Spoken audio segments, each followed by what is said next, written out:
This is Juan Brown, downtown Grass Valley, with our 5th production of Thursday Night Market.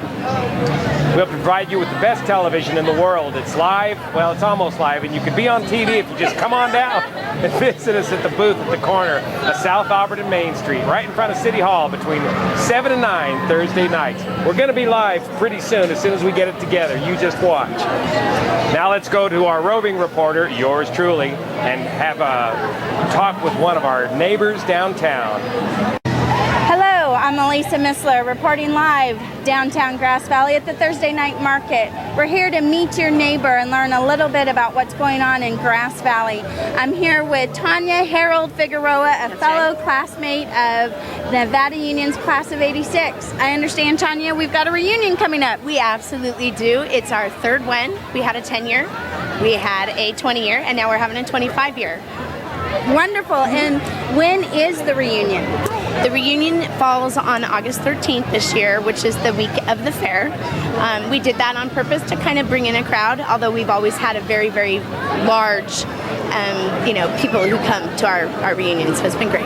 Wonderful. And where is the reunion being held? It's being held at the Miners Foundry in downtown Nevada City. Okay, and you said that was on Saturday, August 13th? Saturday, August 13th at the Miners Foundry, that's correct. And if someone listening wanted to attend the reunion, is there a website that they can register? We absolutely do have a website.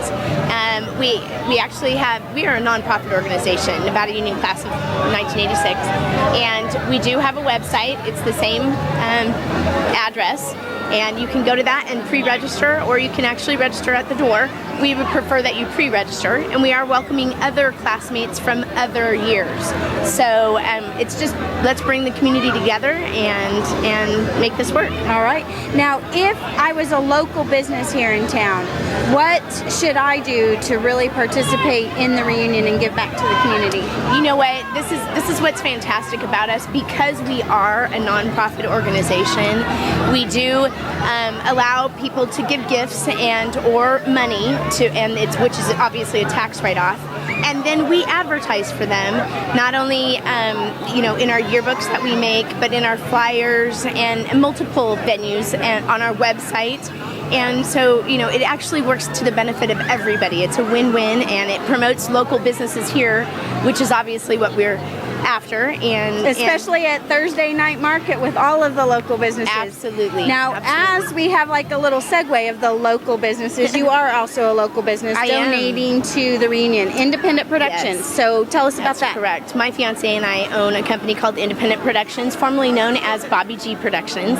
It is a DJ and promotion company, and we're happy to be actually DJing and emceeing at the reunion. And we do benefits for people who may, we're actually planning a benefit right now for a cancer patient, and we do multiple venues per year, and of course we DJ the normal things like weddings and other And of course you were voted Nevada County's best DJ. Absolutely. Bobby G was voted best DJ the last 4 or 5 years. I think 1 year in between he was runner-up, but yeah. All right, well that's fabulous. Now you also mentioned the nonprofit with the reunion. There's a shopping portal. That's Tell right. us about that. I was telling you about that before. What you can do is actually go in and register on our website, the reunion website, but then you can shop actually online. And because we're a nonprofit and we're connected with this portal, that you go on, shop online, you actually get things much discounted rates, and a little bit of the money does go back to Nevada Union Class of '86. That sounds exciting. Now, Tanya, you are a longtime resident of Nevada County. You graduated from Class of '86 and have a business here. You're involved in the community. Very much. What's brought you out to Thursday Night Market? What is the highlight of the Thursday nights for you? Well, the Thursday nights for me, for one, I get to network and just see a lot of different faces that I don't normally get to see in my everyday life. So that's one of the biggest things. I do get to promote my business in that respects too. And of course my children love to come. So, it's a wonderful little street fair, promoting the businesses, and we help them, I help them, they help me, and it's great. It's absolutely being part of Thursday Night Market. Thank you. This is Juan Brown, Thursday Night Market Live, downtown Grass Valley at the corner of South Auburn and Main Street. We got a politically power-packed show tonight that would make Charlie Rose jealous. Tonight we got the mayor of Grass Valley, Jan Arbuckle. We've got the city administrator, Dan Haller. And we've got Machen McDonald from the Chamber of Commerce. All three big hitters are coming by tonight. We want to first start with Jan Arbuckle. Thanks for coming by this evening. You're welcome. Thank you for inviting me. So you're now the mayor of Grass Valley. When did you take the position? In December.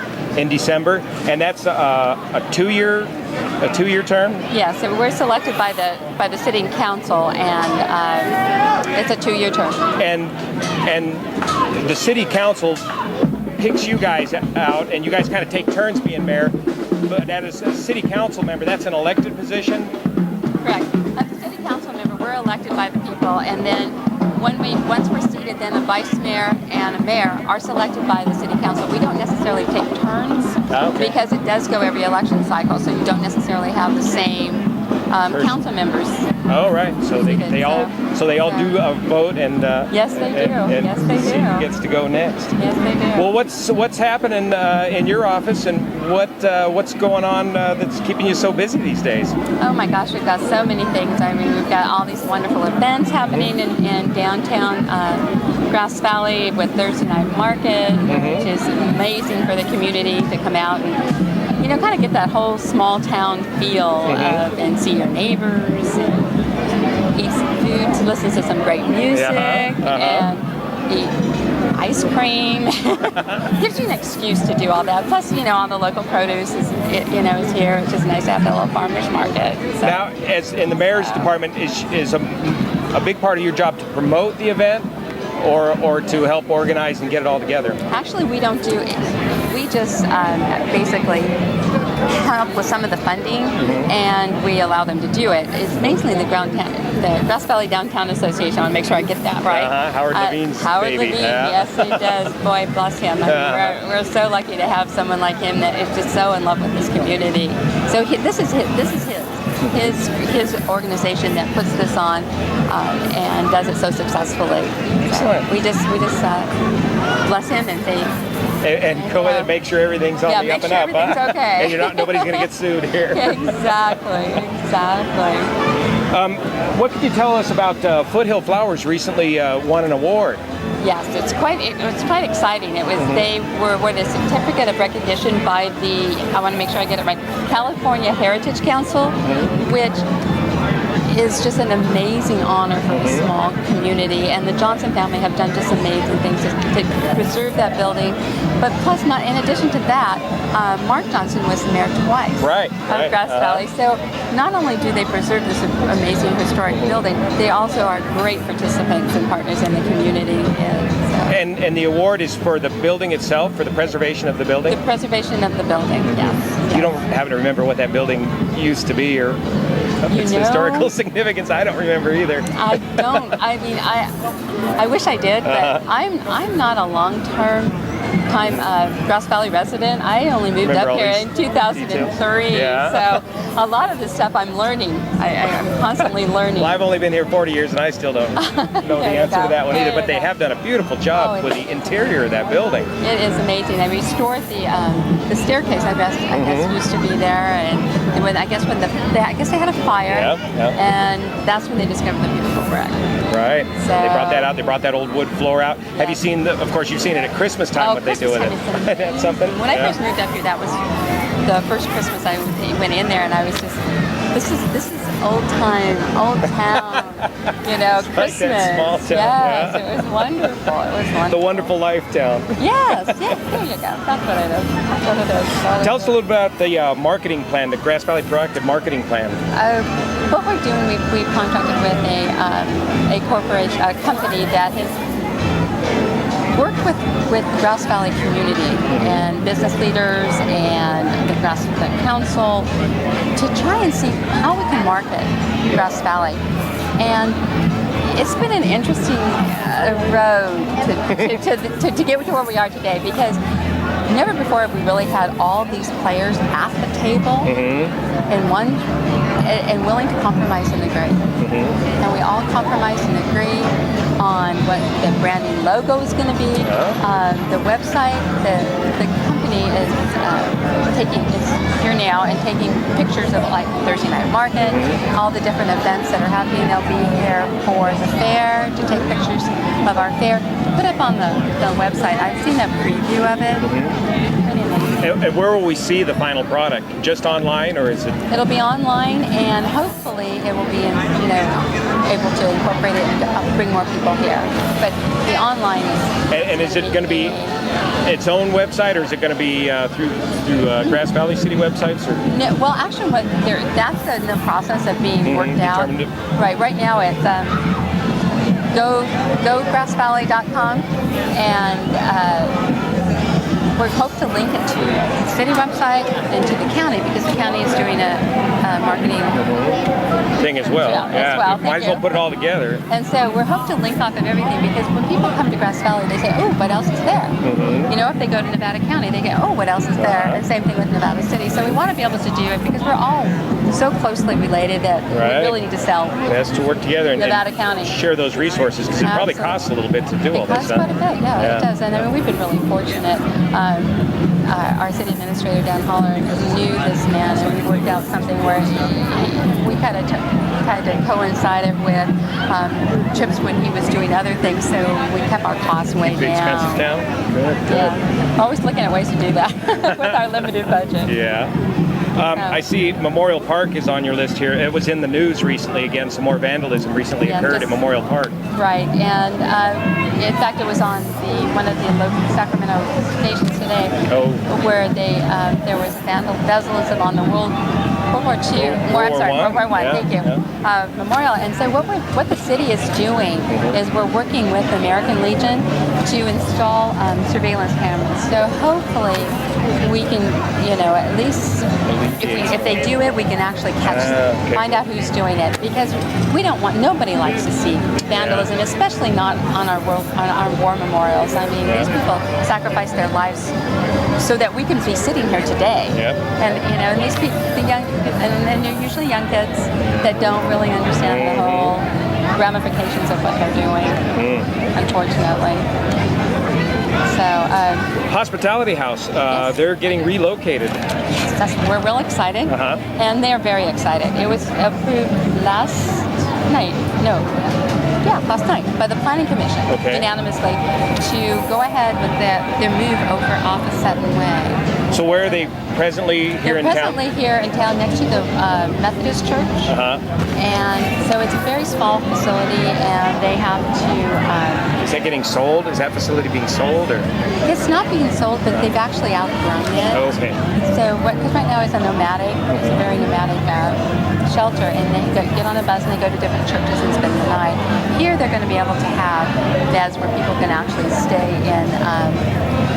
stay there as well. So they'll be able to have a little bit more services available to them, as opposed to, say, being there for a short period of time, going and then being let loose in the community, and then to come back at night. They'll be able to have this long. So the program is succeeding to the extent that they're able to expand the program. It is, and we're real excited to help with that. So. Just a couple minutes left. Looks like Walgreens is going to happen. Okay, yes, it's not just a weed lot. No, it's no more a weed lot. If you've been by there lately, they're cleaning it up. There's landscaping. The turns lane is there. I think they're trying to get in there by September. So I know there's been a lot of controversy about it, but we'll have it. We're going to have it. And what about your? You got a program set up to where you can have the people come and talk to you personally. Yes, I'm real excited about this. I've been talking about it since I became mayor, and I was just trying to, with the weather being about what it is, and trying to coordinate it. I'm starting on Monday, August the 8th. It'll be the second Monday of every month to see how it goes. If there's a lot of interest, then I'll do it more. And it's going to be called Monday with the Mayor, and it'll be from 10 in the morning till noon right here at City Hall in the Mayor's Conference Room, and it's for anybody. You don't have to live in the Grass Valley city limits. It could be our workers, it could be if you have a question, if you have a concern, if you just want to say hi, if you want to say, who's that person that is supposedly running my city, they can come and talk to me. And so it's something that I think is really important for the community to know what they, who their elected officials are, and be able to communicate directly with them. That's great. It's such a small community. I mean, you usually see each other at grocery outlet, but oh no, absolutely. Or in my case, going to the dump. That's where I usually see everybody. Or the gym. I mean, you can't go anywhere and not be seen. Yeah. So I mean, it's just an amazing community. So this is a real opportunity for me, and I hope that. And that's 10 to noon on Mondays, every Monday, or? No, it'll be the second Monday of every month, starting August the 8th. Very good. Yeah. Well, come on down and meet your mayor, Jane Arbuckle. Please. Great. Well, thanks so much for being with us this evening. Thank you very much for having me. Now I'd like to take the time to thank our underwriters who allow us to do this great event. We have many thanks to those who support your local television. Don't forget, be local, buy local, watch local. NCTV, Channel 11, Comcast.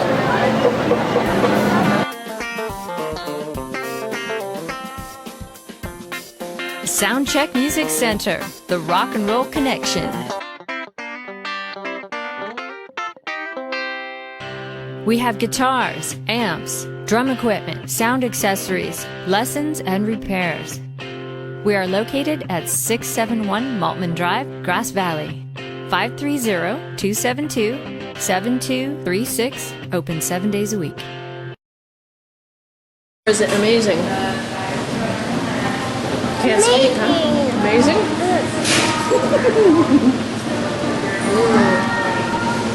This is Juan Brown, your roving reporter with NCTV at 106 Mill Street. It's getting warm out there and I have to stop by and get a little yogurt at Culture Shock Yogurt. I'm speaking with Bobby, the owner. How you doing? Good. How are you? Great. So tell us a little bit about your store. I understand this is one of 3 Culture Shock Yogurt stores. This is our first store, and we was here exactly 2 years ago. Actually, this week is 2 years to the date. And we opened our second shop in Brunswick following April of 2010, and one more One more in Auburn, wow. And where are you located in Brunswick? We're in at the corner of Brunswick and Sunway, in the same shopping center as Safeway, and actually at the corner of the Safeway shopping center. Yeah. All right, and how does it work here? Is it what you call a self-service yogurt concept, huh? Well, I was adamant that if we were going to open a yogurt shop, we did the self-serve. I mean, clearly the customer has fun, they come in, they get it exactly the way they want, they don't pay for things they don't want, they don't pay any extra shopping they don't want or the wrong amount, and everybody, I insist, comes in and has fun. Great. And it's a pretty easy operation to run that way with the self-serve. Does it get pretty messy after a bit? You know, it's very funny. Everybody says to me, well, you have no labor costs. Everybody's serving themselves. Trust me when I tell you, if the people that work here, and they are all wonderful, I have to say, but if they think that they can sit back and relax, one customer can be as messy as 20 customers, and that's because we insist that they're having fun. So we're very happy to clean up after them. Excellent, thanks. And what about Thursday night market? Do you do anything special for Thursday night market? Are you open during that? We absolutely stay open. We're very, very busy during the Thursday night market. We tend to get people that don't normally come in during the week because they are here for market. And we don't really do anything special, except we always encourage that people come in, they taste, they decide what they want before they actually get it, and just make what they want to eat. Excellent. Well, thanks, Bobby. Yeah, you're welcome. All right. This is Juan Brown reporting from 106 Mill Street. Culture Shock Yogurt. Come on in. It's getting warm outside. This is Juan Brown, your roving reporter with NCTV, and meet your downtown neighbor here at 122 Mill Street at Kaya's Naturals and Make Local Habit. 2 stores in one. Couple of unique stores here. How you guys doing? Good. All right. So what is it that makes your store unique here? Everything in my shop is made locally. I feature over 230 local artists. all right here in this in this store. And so is that done by consignment? How does a local artist get their product into your store? They bring it in. Just bring it in. Yeah, and we take it on consignment. And you got room for wall art as well as individual items. What are some of the hot selling things you got going here? We sell a lot of children's items. We have lots of natural things for children and a lot of soaps and body care products. And I even saw some local music as well. Yes. James, I saw your CD on sale here. Ragabit Right, you got to produce a few more. And we need more music. Yeah. Need more music? More local All right. music. And the children's store in the back, what's that all about? Well, I partner with Aria, and I have a little shop in the back, which kind of makes our hours doable as moms. So we partner and share the time that we spend here at the shop. So the shop in the back is mostly Waldorf-inspired natural toys and carry books and fairy wings and lovely woolen clothes that I make myself. And some cloth diapering supplies. And Good. hard to find toys that will last for generations. That's kind of my goal. Excellent. And what do you guys do? Anything special for Thursday night market? We have a booth and we are featuring a different artist each week. Oh, neat. So you take a local artist and set them up with their product out there in the booth on the street. Yes. And of course the stores are open during Thursday night market. Yeah, quite busy. Yes. It's a lot of This is fun. Juan Brown reporting for Make Local Habit and Kaya's Naturals on 122 Mill Street.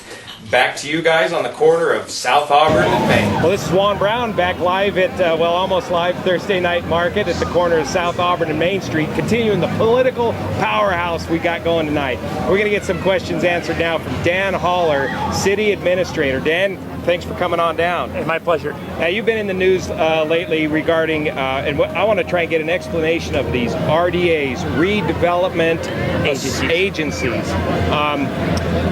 Just in the last couple of days, you were quoted as saying that we were basically taken hostage by this, or this was kind of an extortion. We're making ransom payments. Ransom payments? Yes. So what is, can we back up and try and explain what is an RDA? Okay, redevelopment agencies were created under state law basically to get rid of a technical definition of blight. Be that rundown buildings, homes, dilapidated infrastructure. And the whole idea was to create a financing mechanism that you could go in and bring communities, revitalize them, bring them back together, but you needed a funding mechanism to do that. Okay. And the goal there was to leverage public and private dollars together. Okay. And so the way it would work, you'd go in, you would deal with private property owners and take downtown Grass Valley, for example. I think this is a successful redevelopment area. You would not have what we're sitting on right here today. Yeah, what are some of the products we're seeing here? Right now, I mean, you look at the streets, you look at the crosswalks, you look at the lights, you look at the underground utilities here. These fancy... Look at the trash cans downtown. The look, the feel, the character of our community. And part of that you go in to do that with is the whole idea is you want to raise value. Redevelopment agencies have no dollars of their own. What happens is you create value in the growth in property taxes. So when that property tax value grows, initially you freeze the base, and then the agency gets the growth. There's an increment. You'll hear us talk about tax increment. So that additional value, that goes to the agency. Now a portion of that still gets passed off to schools, there's a portion that still goes to the county, but a good chunk of it goes to the redevelopment agency. Now, is this just a California state thing? No, this is across the country. Okay. You'll hear it referred to as redevelopment, tax increment financing districts, TIFs. So it's most states have it. So as a private property owner or business owner, do you get a separate tax bill, or No, is this... you pay your same property taxes. To a property owner, I see no difference. Their only issue would be is if your property is valued maybe, say, $100,000, and you got new sidewalks, you got new water, you got new sewer, you got, maybe there's a partnership for enhancing the building. Now it's up to $150,000. So you're paying a little more tax revenue because the value went up. So if the agency doesn't create value, it doesn't generate any money. So when we do that, then the whole idea is to take that additional value, the revenue generated from that, and reinvest it right back into the community. And so when you do that, you can sit down. We did a project with the Center for the Arts, for example. One of their challenges was the state-of-the-art equipment that the performers coming in there needed to sound crisp in order to go after a higher level of entertainment. We partnered with them to enhance their lighting, to enhance their sound equipment, to where, for what the Center for the Arts, the size and scope of Grass Valley, it's one of the best performing centers, venues around. Yeah, and it's really neat to go partner with that. You know, we do that, so hopefully there's more people downtown. Hopefully they're shopping more, they're eating in our restaurants, they're filling up their cars, they're spending the night. Again, creating economic value and activity in the community, which hopefully makes all of our businesses stronger, makes our community stronger, and ultimately the city benefits from that, from other tax revenues and other activity. And then the Great Recession comes, and what happened to RDAs, and what is Governor Brown proposing? Okay. Recession hits, the state turns around and says, here's these tax revenues that are going to redevelopment agencies. We want those tax revenues to go to school districts, because if we can take that money to a school district, then we as the state don't have to pay it. So the state says, you know, we're supposed to give X dollars to schools. We want $1.7 billion from redevelopment agencies across the state. So they want us to take the RDA money, give it to the school district, and then that reduces the state's obligation. And so they did. Was this a California? Yeah, this is California. And this is recently with Jerry Brown, or? Yes. Okay. Yeah, this is, well, it was tried once before on a different level, sued, they lost, the state. This will be a second time we've had to pay. So we call it a ransom payment. Okay. You know, they call it a fair share payment, whatever. And so what they did is said, we're going to eliminate it, redevelopment agency. You are eliminated. Just go away. Go away. Now, if you want to stay, if you want to continue into the future, next year, this current fiscal year, 11-12, for Grass Valley, you owe us $700,000. Man. You know, so out of just general fund, thin air? Well, if the agency doesn't have the money, the city has to pay it if we want to stay. Or we can turn around and say, we're done, we're out of business. Now, we've made the decision to stay in the business. We want to keep our agency alive. You know, we're looking long term. We're looking out 15, 20 years. And what they basically pay those dollars. So we basically have eliminated projects, wiping out all the reserves in the agency to make that payment. And this is going to be a one-time payment? It's a one-time at $700,000. Ongoing estimate about $116,000. So we're going to be paying every year still. So we had projects lined up to do some partnerships with the county. We had some parking lot improvements, some beautification improvements in the downtown. We have been working with some private sector folks related to infrastructure. So if they put a building in, they can actually do it affordably. All that's on hold. If the RDA went away, would the private property owner see a reduction in his tax? No. Yeah, because they're taking that money into anyways. It doesn't impact that. The only way to impact that is if it devalued the property because of blight happening, you know. But and you kind of do from this recession see a little bit of that. Yeah, you do. Starting to grow. Yeah, you see, you know, a little more vacancies. You see a little more, you know, maybe not quite the care that people would like to have because they don't have the resources. Can't afford to fix it. So how is this, or is it related to the Dorsey Drive project? Absolutely. Tied in at the hip. How is that? I don't get it. Okay, the Dorsey Drive project actually touches into the existing redevelopment area, the downtown and East Main. And that's so the RDA is a district. It's a district drawn out on a map. Right. Okay. It doesn't cover the whole city. It's a certain boundary. We've also expanded the RDA to include the Brunswick Basin. That just happened. That'll be actually formally effective as of August 30th, I think, is the final date. Okay. So the Dorsey Drive Interchange allows a lot of property that's underutilized or vacant or use enhancement to be able to meet traffic demands. Without it, we've got a problem at the roundabout area already, the Brunswick Basin area. If you can't address that traffic problem, you want to do a project, say, up at the old, by KNCO radio there at the Holiday Lodge, and you do something there, great. You've got to address this traffic problem, which means the private person has to come up with a dodo. With a ton of money. To fix Either that, put Dorsey Drive in, here's $20 million. Is that kind of part of the problem with Walgreens? They had to do a bunch. They had to put an extra $400,000 into the project. And they weren't eligible for redevelopment money there. So if that was eligible, that could have been something we could have talked to them about. So hopefully making that much more financially successful, and this recession hit that and hurt it. And so if we can go in and say we can make Dorothy Drive go in, that takes part of that pressure off of businesses. Then they just pay an impact fee. They still pay a fair share fee, but they don't have to pay like $20 million to get the road improved. Yeah, or they don't have to go do Brunswick, or they don't have to come down and do some of their improvement. So we put $4.5 million of RDA money, actually a total of about $5 million, tied it up in an agreement with the Nevada County Transportation Commission to make sure it was secure to match state and federal dollars for that project. And hopefully that'll go under construction this fiscal year or next fiscal year, pending money out of the state and feds. Was there a risk if we didn't keep the RDA alive here that we would have lost funding for the Dorsey, or some of the funding for the Dorsey project? The original proposal from the state would have said that $4.5 million, that's going to come back to the state, and you can use it to pay off some debt the agency has, but you can't use it for projects. It would have been used for a different purpose and would not have been able to be used for Dorsey Drive. And that would have basically shut down the whole Dorsey Drive project. Yeah, you would now be short $5 million. And we've been working on that for what, 30 years now, Dorsey Drive? Long time. Good God. So, wow. So I think the agency and how we were able to leverage those dollars just became really creative in making that happen. And from that, we believe that's going to help the Loma Rica project ultimately. It's going to help the surrounding parcel. It's going to take pressure off of East Main, and 49 is going to take pressure off of Brunswick. They're going to be, that whole region will benefit from that investment. And hopefully now we will see other investment in that growth in the values.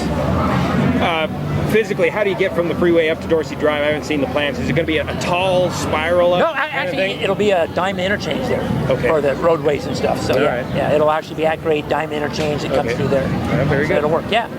Loma Rica, it's still moving ahead? Yeah, Loma Rica has been approved for a specific plan with the city.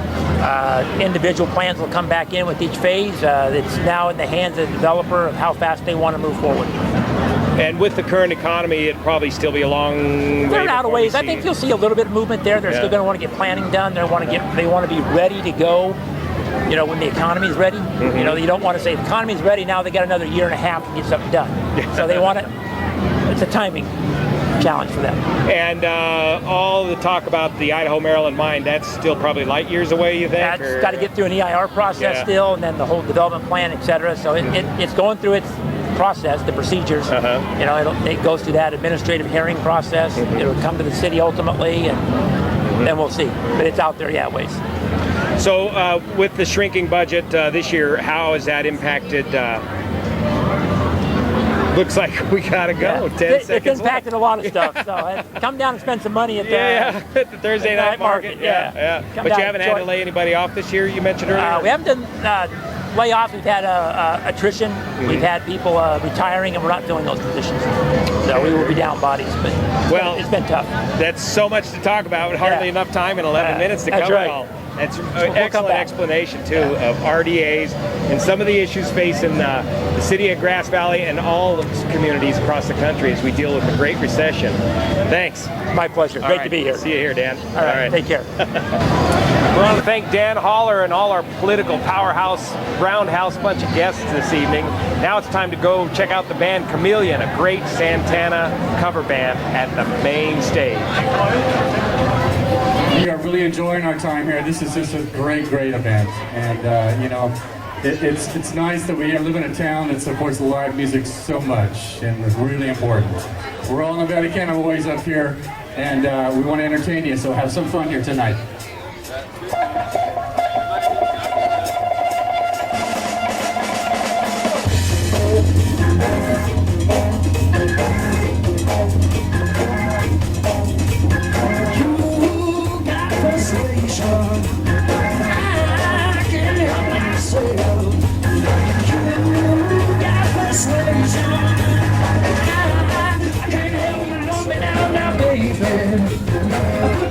Days all the time.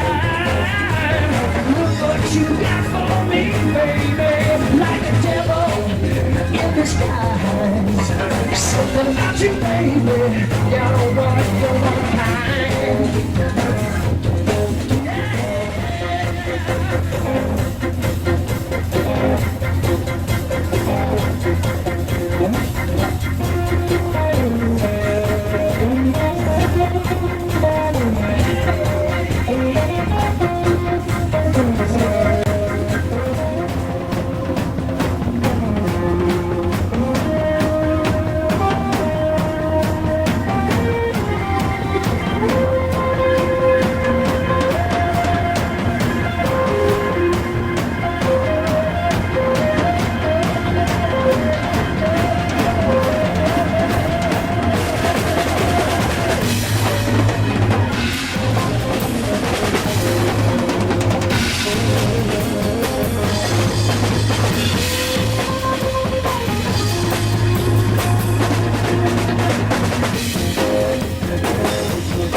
Helper and I watch NCTV.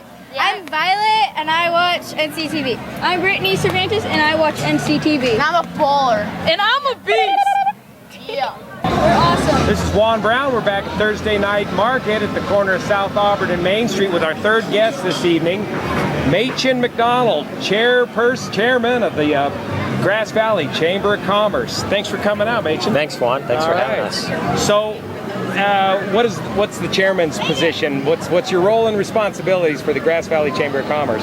Well, primarily my role and responsibilities is to head up the board of directors for the chamber and help our CEO, Marianne Mueller, direct her in her activities to help grow the chamber, which in part helps grow the community by helping the business owners. And how did you work your way up to that position? Well, you know, one of the things as a business coach, I know that in order to grow a business, you got to get involved. And so when we moved up here, I got involved with the Chamber of Commerce just as a member and got to meet people and kind of developed and saw who the players were in the organization. And there's a program that we have called the Ambassador Program, which is a wonderful program. And it allows business owners to really get involved with the chamber and to interact with other members of the chamber in the community. And just started to learn more and more about the happenings of the chamber, and doing that a couple of years, I got tapped on the shoulder to be on the board of directors about 4 years ago, and just kind of worked up the chairs, and this is my year to be the chairman of the board. And how long is that position? It's a year. A 1 year? Yeah. And to become a board member of the chair, how is that done? Is that, you said tapped on the shoulder? It's not an elected position. Well, it is an appointed position. We have we develop a nominating committee. They nominate potential people to be on the board, and they're in essence voted in or appointed in. It's a little ambiguity, but it's they're appointed into the board, and then from that point, then there's nominations for the different chairs, and the person either accepts or rejects that opportunity, and here we are. And so, what are some of the main events that the chamber hosts and puts on to work with the local businesses? Well, one of the things that we're known for, and we do quite a bit of, are what we call the chamber after-hour mixers, and it's an opportunity for a business to increase its awareness in the community by sponsoring an event where not just chamber members are welcome, but anybody from the community is welcome to come visit their business, and usually there's a buffet or a barbecue, and so it's a good time. And one of the things that we did just at the Miners Foundry last week, where some of the smaller businesses can't afford to sponsor a large venue, so what we do is it's called a Tabletop Mixer. And so the smaller businesses, for a nominal fee, get to participate with a tabletop display of their business. So the Miners Foundry last year was a joint effort with the Nevada County Chamber of Commerce, and we had close to 20 different businesses able to really promote and highlight their business in front of everybody. And when you do these mixers, does the host business host them right at their business, or do they pick venues like the Miners Foundry? Or typically, most of the larger companies that can afford it, and you know, the catering and everything that goes with that, they like to do it on site because they want to show off their property. Business, right? But there's a lot of small businesses in our community that don't have a storefront or a property that still want to get the message out there. So that Tabletop Mixer is a great way for them to do that. Great. And how do businesses, we talked earlier about the three different reactions you get to the chamber from local businesses. Yeah, well, like I said, my job lately to kind of do some customer relationship, if you will, with our clients is I'm out there shaking hands and kissing babies and just wanting to find out from people, you know, how is the chamber working for, first, are you a member of the chamber, and if so, how is it working for you, and what are your expectations, and what can we be doing better? And like I said, I find that there's kind of a segment of about thirds. You know, there's a third of the people that are members, or maybe not even members, but they love and promote and endorse the chamber, and they're getting value from it. And then there's another third that They may be members, may not be members, and they're kind of like, oh, the chamber's a waste of money, waste of time. And then there's a third that kind of just, they don't even know where they are or what the chamber really is. Know what it is. But what I find that's interesting is with the people that kind of are like anti-chamber, or they want to do other things with their promotional dollars, is once they really find out what there is and how they can leverage it, it's really the best kept secret in promoting your business. So there's a lot of converts lately. Good. Well, that's a good job for you then. Yeah. You got the experience for sure. As just a member of the community, if you want to come to a chamber mixer, is there a fee? Is there a charge? No, if you want to come to a mixer, it's open to anybody. Preferably you have a business or you work for a business and have some influence in the organization to maybe become a member. But anybody's welcome, because it's about the chamber promoting the businesses. So if a person who is not a business owner or member of the chamber comes there, they're going to get a chance to meet members of the chamber and other businesses, so it's a win-win. And they get free food. Yeah, I've seen some of those events, and some free music sometimes too. Yeah, absolutely. They're nice events. So besides the mixers, what are some of the other events, some of the other valued events a business can expect from the Chamber of Commerce? You mentioned grand openings and this sort of thing? Yeah, again, our ambassador program, which is really kind of the first line out there that's interacting with the business members, is the ribbon cuttings that we do. And any business that's a member of the Chamber can benefit from this. It doesn't have to be when they just start the business. They could be doing a grand reopening or launch of a new site or facility or product, any excuse to get some press, right? And we'll be out there with a ribbon and a bunch of ambassadors and the scissors and take a picture, get it in the union, and promote them in that way. Also in our newsletter, and there's links, internet links on our online newsletter to create backlinks for a business website to help them with their search engine optimization. They can place ads, again, very nominal rate, like $25 in our electronic newsletter, and that's broadcast out to about 3,000 people, so that's good use of promotional dollars.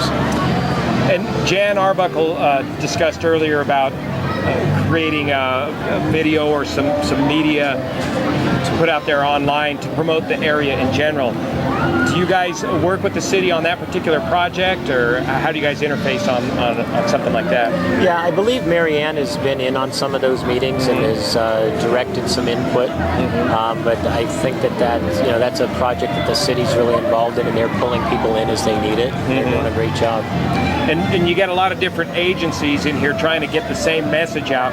Do you guys help resource allocations to help streamline that operation? Well, we're looking to do that because, one of the things, there's so many different great organizations, whether it's the Chamber or the ERC or SedCorp or the City Council, whomever it might be, that is an advocate for the business owners out there. And, everybody thinks they can do it better than everybody else, and there starts to become some duplication.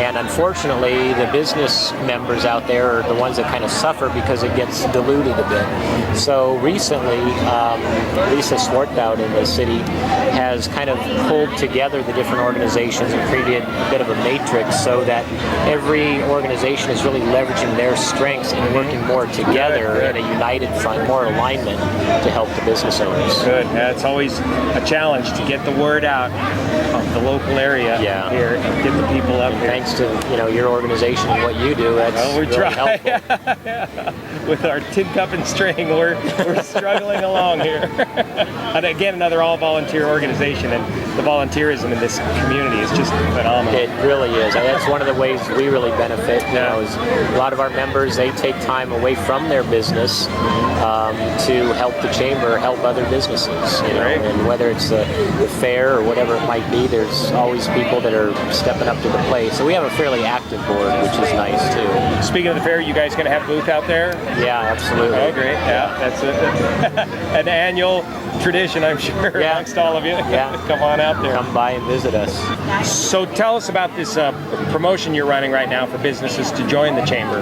Yeah, we're looking to increase membership. So one of the deals that we're doing to sweeten the pot, if you will, is over the next 90 days is when you pay your annual fee to join the chamber, not only do you get 12 months, we're going to extend your membership for 15 months to give you some free months. And also what we're doing this year is we're making it possible for members to pay monthly instead of for their membership rather than that annual fee. Because, you know, in this current economic climate, a lot of times, you know, you're having to make a decision. Do I buy this advertising, or do I do this? Do I buy inventory? Or, you know, you're thinking twice about just a couple $100. And so we want to meet the business owners where they are to help keep them in business. Good, good.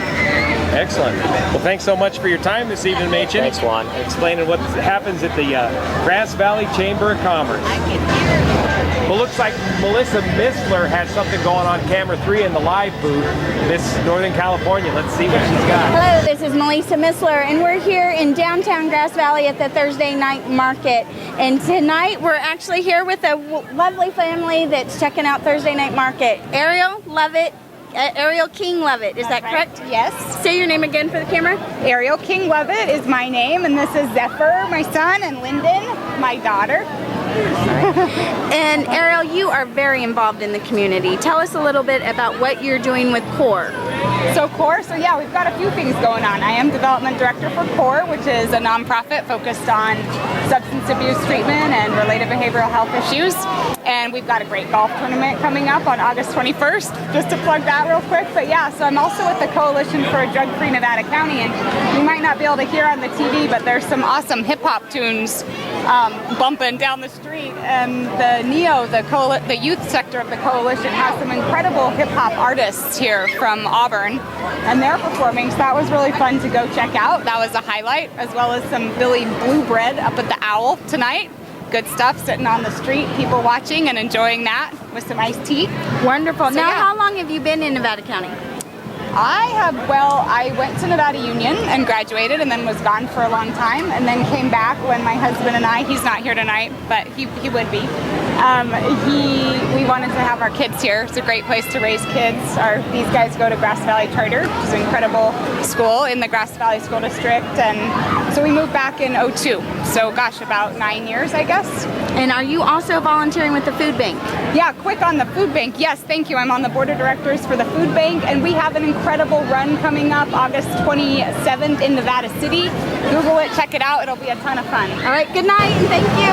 Well, we're back, and this has been another great night out at the Thursday Night Market Live. Besides Channel 11 Comcast, you can also get us streamed live at www.nevadacountytv.org. If you don't have Comcast cable, and you can get video on demand there too. I'd like to thank the producer and director of this show, Mr. Randy Hansen, for making my life almost easier, and his idea to do this with the live event with NCTV. We also like to shout out to Susan Rogers, Jay Kucha, Lou Meyer, Terry Hicklin, my partners here for doing the outstanding job they've done, and don't forget our crew, Scott Ingram on the camera, Tony on gaffer, and whoever else I missed, thanks for helping us out. NCTV Digital Media Center is here to support you, and we welcome new talent, so come on down and join our team and help us keep our community to be local, buy local, and watch local. Here's another thanks to some of our underwriters, then a rundown on next week's happenings. This is Juan Brown, your reporter for NCTV at 127 Neal Street, just around the corner from the Del Oro, talking to Joan Kremer of Alamode Vintage. Hello, welcome to Alamode Vintage. Thank you. What do you got here? This is a unique small shop of real vintage old clothing. That's true. I think its strong point is that it is authentic pieces of vintage clothing, and it spans a lot of decades, probably 1920s through going into 1970s. And where do you find all these treasures? Hidden places. Top secret, yeah. You have your sources. A few sources, yeah. But generally I find them piece by piece. I don't have a big supply house or a number I can call to restock. And sadly. Yeah, that makes it unique and a real treasure when you find what you're looking for here. What kind of customers find the appeal are appealing to these kind of clothes of this vintage? What kind of folks are attracted nowadays? Well, some people are collectors, and they have looked for these things and bought these things and treasured these things over the years. They get very specific in what they want, and other people want them to wear, and vintage is quite in fashion these days. So people supplement the wardrobe with vintage. Oh, neat. Right.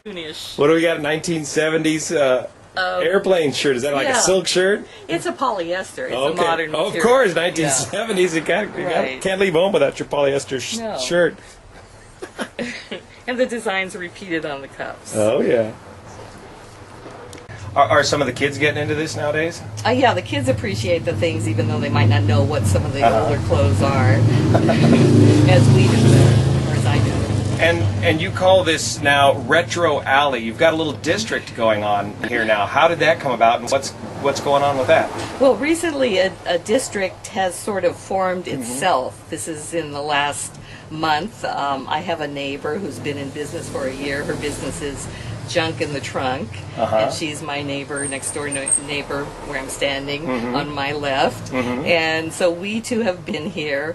A shop moved out at the beginning of May, which was not so related to what we sell. And my neighbor Bonnie with Junk in the Trunk convinced a friend of hers to open up a shop, and that shop is antiques and collectibles, and it's called Menagerie. And that's right next door to you on the other side. So you've got 3 stores right in a row here. So it's quite exciting to see this district take shape. Well, neat. Yeah.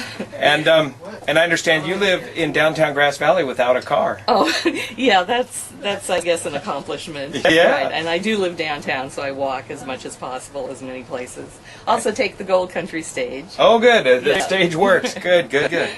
Well, thanks so much for your time. This is Juan Brown reporting from Alamode Vintage at Retro Alley, Grass Valley, California, right downtown.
Yes, you know it's true.